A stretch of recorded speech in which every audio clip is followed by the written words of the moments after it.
เอาพอหอสร้างลายสองนอนขยายลายสองนอนออกมาพอแล้วข้างนี้พอแล้วเขาก็จะมาตกกาบเขาจะมาตกกาบแล้วก็สารลายอ่ำเวียนข้างนี้เอาไว้ทางใน สารลายอ่ำเวียนขึ้นไปจักหน่อยแล้วเขาก็สิมาค่อยสิกลับมาสารลายสองยืนทั้งด้านนี้จนแล้ว ด้านนี้เป็นลายอ่ำเวียนเอาตกกาบเปลี่ยนลายต้องตกกาบทุกเที่ยวเด้อพี่น้องเด้อตกกาบจากลายสองนอนไปเป็นลายสองยืนหรือเป็นลายอ่ำนี่ตกกาบออกจากกระกึ่งกลางนี่ออกไปมันจะเป็น ยกสองเส้นยกสองเส้นวางลงสองเส้นขามสองขามสามเนี่ยที่แรกนะเขาสิยกขึ้นมาเมื่อก่อนแล้วเขาจงไว้สองเส้นจงไว้สองเส้นแล้วเขาก็วางลงสองเส้นปั๊บวางลงสองเส้นมันจะเป็นขามสองขามสามเส้นทั้งหน้าขามสองเส้นทั้งหลังขามสามวันนี้เขาก็ยกสองเส้นวางลงสองเส้นไปเลยบัดนี่มันสีออกมาเป็นแบบเดียวกันไปเลยถ้าหากว่าเขาเสกงูมันครบมันก็สิลงตัวนี่แหละสิลงตัวบ่ลงตัวก็รุ่นรอบนี่แหละพี่น้องกันเขานับมูบ่ครบนี่ก็มันสิบ่ถือมันสิได้มางไม่เบิดเลยแต่ว่าคันเขานับมูถือนี่มันก็สิถือไปเลยยกสองเส้นวางสองเส้นมันสิลงตัวตอนนี้ละมันสิหัวจักตอนนี้ละอ้าวไปตกกาบ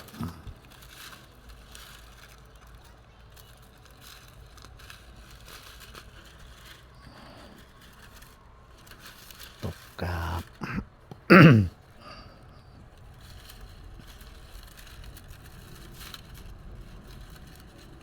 ยกสองวางสองให้ขามสองขามสาม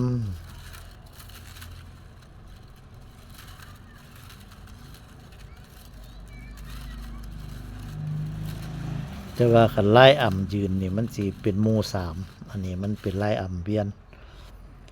ยนสองยืนหมู่สองนับเทละสองเซนอันอ่ำยืนมันจะเป็นหมู่สามนับเทละสามเซนนี่ที่มันจะแตกต่างกันมองนี้อ่ำยืนกับอ่ำเวียนคนละอย่างกันค่ายกันแต่ว่าห่างโบค่ายกันซื้อแต่ว่าห่างโบคือกัน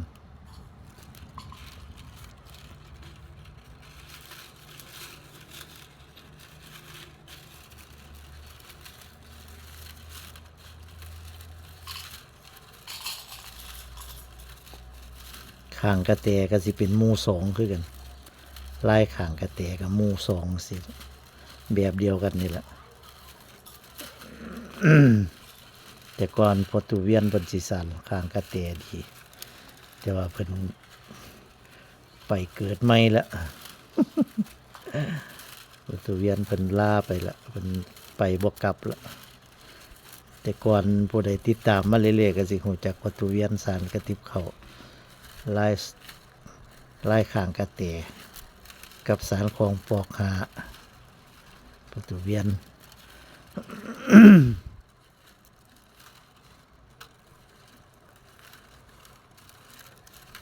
ชิปนี่จอดนี่ครบแสดงว่าเฮาเสกหมูนับหมูนี่ครบลงตัวพอดีแต่มันบ่ลงตัวนี่เฮาสิได้มั่ง มันสิบ่ถึกมันสิได้มั่งแต่ว่านี่โอเคนับหมูลงตัวพอดี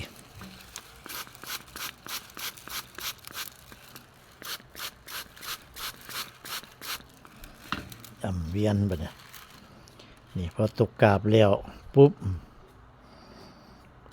ขามสองขามสามนี่รอบปุ๊บ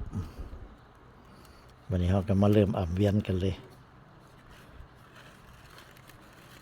อ่ำเวียนนี่ก็นี่ไม่ตอกที่เขาจับเป็นคู่นี่เขาก็ยกขึ้นมาเบิดเป็นคู่นี่ยกขึ้นมาเป็นคู่แต่ว่าบัดนี้เขาสิจงทั้งลุมไว้3 เซน 3 เซนนอกนั้นเขาจับยกขึ้นมาเบิด3 เซนปึ๊บแล้วเขาปล่อยลงไป2 เซน2 เซนเป็นคู่เนี่ยเขาปล่อยลงไปเลยปั๊บลงไปปล่อยลงไปเป็นคู่มันก็จะเป็นประมาณนี้ต่อไปบัดนี้เขาก็สิจับ2 เซนจับขึ้นมาแค่2 เซนมันก็สิคงเหลืออยู่3 เซนปั๊บปล่อยลงไป2 เซนวันนี้ยก2วาง2ไปเรื่อยๆมันขาม3อ่ำเวียนยก2วาง2ขาม3ไปเรื่อยๆมันก็สิลงโตคือเก่าคึบคึบ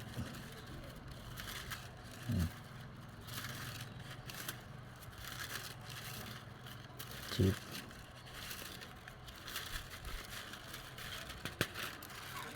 อ่ำเวียนนี่พี่น้อง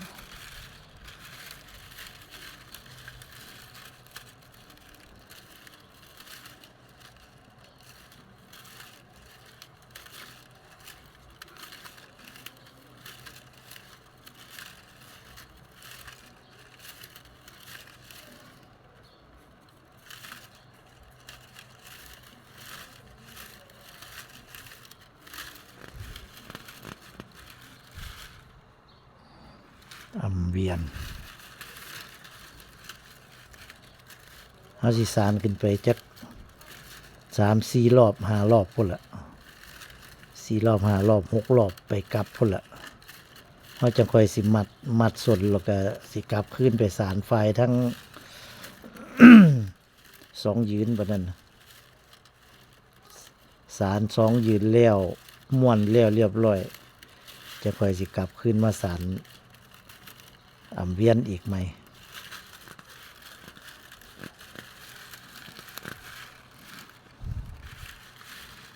อ่ำเวียนนี่เขาต้องเอาไว้สารสุดท้ายเอาไว้แล้วบัดสุดท้ายเพราะว่าเขาเอา2 ยืนเป็นหลัก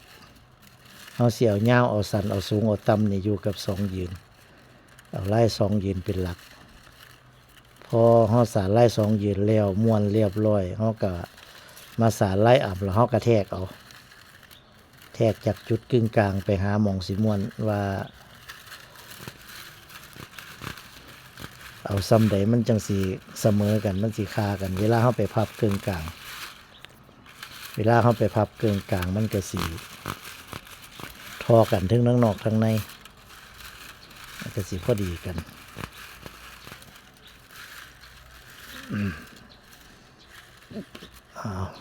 อ่ำเวียนก็คือเก่าพี่น้องจงไว้3 เซนคือเก่านี่ยกขึ้นมาเบิดแล้วก็ปล่อยลงไป2 เซนกลับไป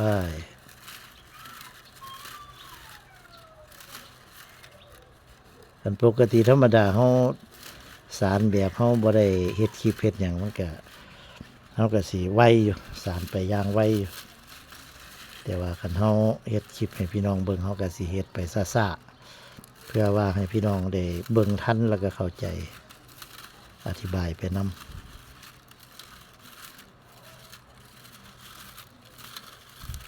อันสารปกติธรรมดาเขาก็สิเฮ็ดเร็วๆไป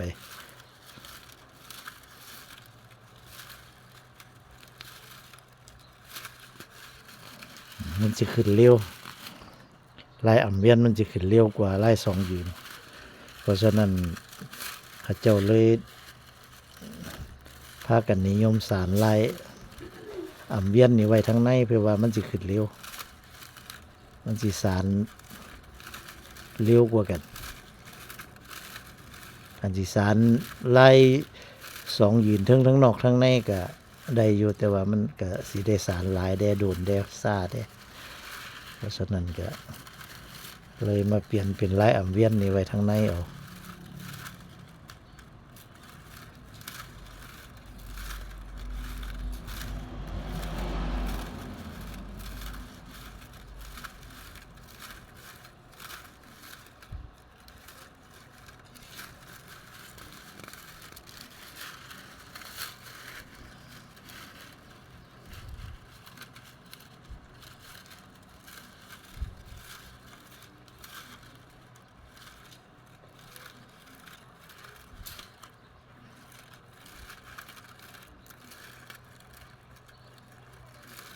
เป๊ะมันก็สิลงโตคือเก่าก็สิลงโตคือเก่า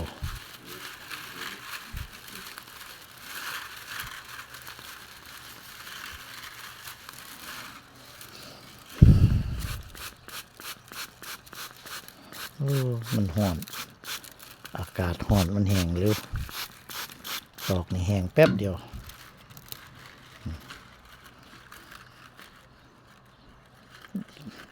สานไปอีก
สานขึ้นจัก3-4 เที่ยวไปกลับแล้วก็เอากลับมาหมัดเอาหมัดส่งไว้มัดส่วนหูไปแล้วเขาก็จะค่อยกลับมา3 ไล่ 2 ยืน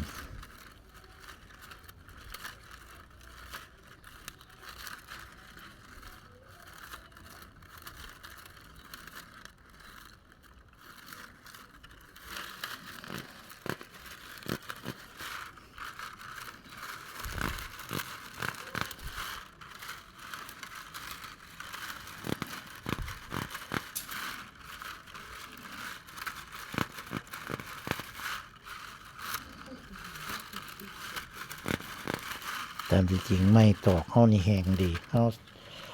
จักไว้ตั้งแต่เป็นปี 2 ปีแล้ว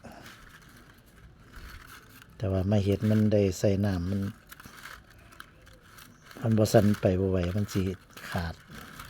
ดอกสิหักมันร้อนอากาศร้อนก็เลยได้ใส่น้ำแต่ว่าเวลามันแห้งมันก็สิอยากห่างเลยจักหน่อยดอกเปียกแต่ว่าก็บ่ห่างหลายเทออันไม่ตอกดิบดอกคันไม่ดิบๆแท้ห่างคักอันนี้มันแห้งได้ที่มันละมันก็สิแห้ห่างได้เล็กน้อย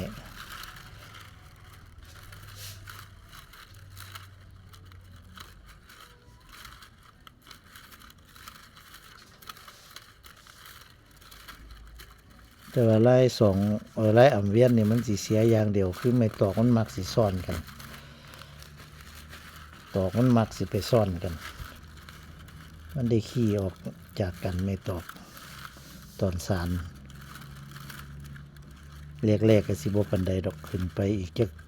4 รอบ 5 รอบไปแล้วเอาละเริ่มสิซ่อนกันแล้วไม่ตอก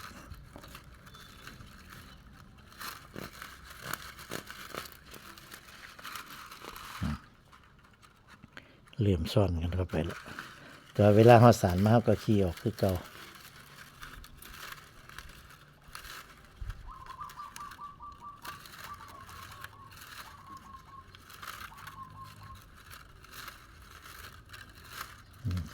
ขี้ออกมันซ่อนกันแล้วก็ขี้ออกดึงออกจากกัน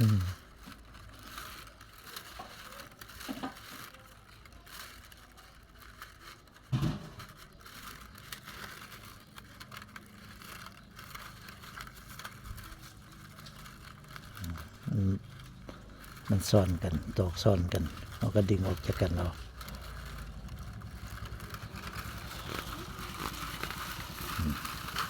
สารไว้ซ้ำนี้ก็พอ บัดนี้เฮาก็สิโห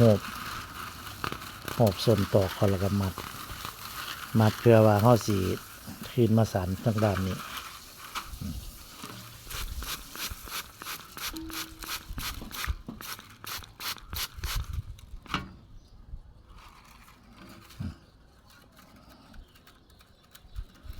จับหบก็ปั๊บ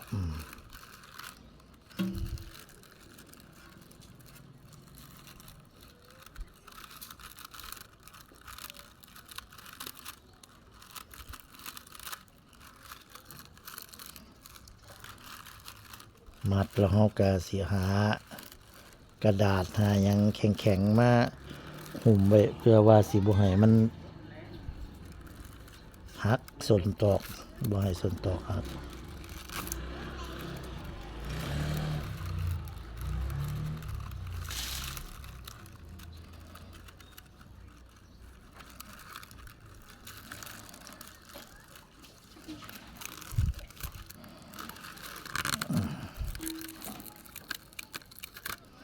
มาทางนี้ละนี่มันสิเป็นออกมาแบบนี้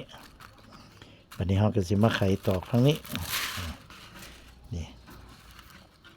ไขตอกทางนี้แล้วเฮาก็มาขยายคือกันกับไฟนี่ล่ะแต่ว่าเฮาก็สิสานลาย2ยืนไปเลยบัดนั้นสำหรับคลิปนี้ก็ให้เบิ่งตอนนี่ตอนสารขยายลาย2ยืนออกมาตอนจอดตั้งแต่จอดมาสำหรับคลิปนี้ก็ขอจบไปเพียงแค่นี้คลิปต่อไปสิเป็นตอนใดก็ติดตามต่อไปสวัสดีครับ